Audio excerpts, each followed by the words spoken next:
Today, hundreds of people gathered in Kingwood for a somber homecoming. 12-year-old two-time rodeo champion Shiloh Wilson was in the Texas Hill Country with his parents during the 4th of July weekend. Loved ones say the three of them spent the evening dancing at a restaurant before those deadly floodwaters swept them away. Jeff and Amber Wilson's bodies were found earlier this week. Shiloh's was recovered Thursday night. KPRC2's Joy Addison spent the day at the Kingwood funeral home where mourners gathered to pay their respects. Well, what we saw today was just an outpouring of support. We saw people from the Kingwood community, Humble ISD, where Jeff worked for over 30 years, co-workers of Amber's, as well as people from different rodeo associations, all gathered right here to welcome Shiloh Stingray Wilson back home to Kingwood to be reunited with his parents. 12-year-old Shiloh Wilson went by Stingray. He was a decorated rodeo competitor in Kerrville with his parents the night of the deadly flood. The past two shows that I've done in New Caney, Shiloh's actually came out and he was one of my kid judges. So he's picked out a Lambo for one of the awards, old school F100. They were amazing people. They were in town over there for a rodeo, you know, with a two-time champion, Shiloh Stingray. You know, he just a little stud, you know.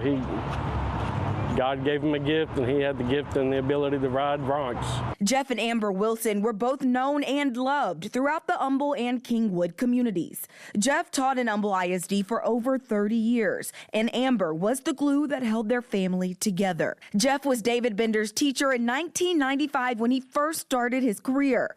Over the decades, they became close friends. Like a father, like a brother to me. Any problem I had, I was able to pick the phone up, call him. Shiloh was her life. The three went missing after being swept away by the deadly floodwaters.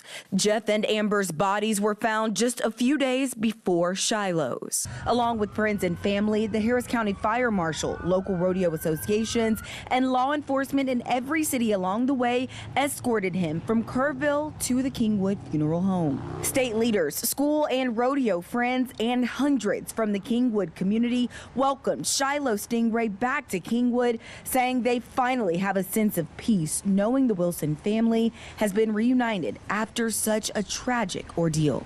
Can't express how amazing it is to see the long line of support. When he was loaded into the hearse and we got into the procession and we drove away from the funeral home, all I could keep saying was, okay, we're taking him home. He's with us now. God was able to put all three of them back together and be the Wilson three again.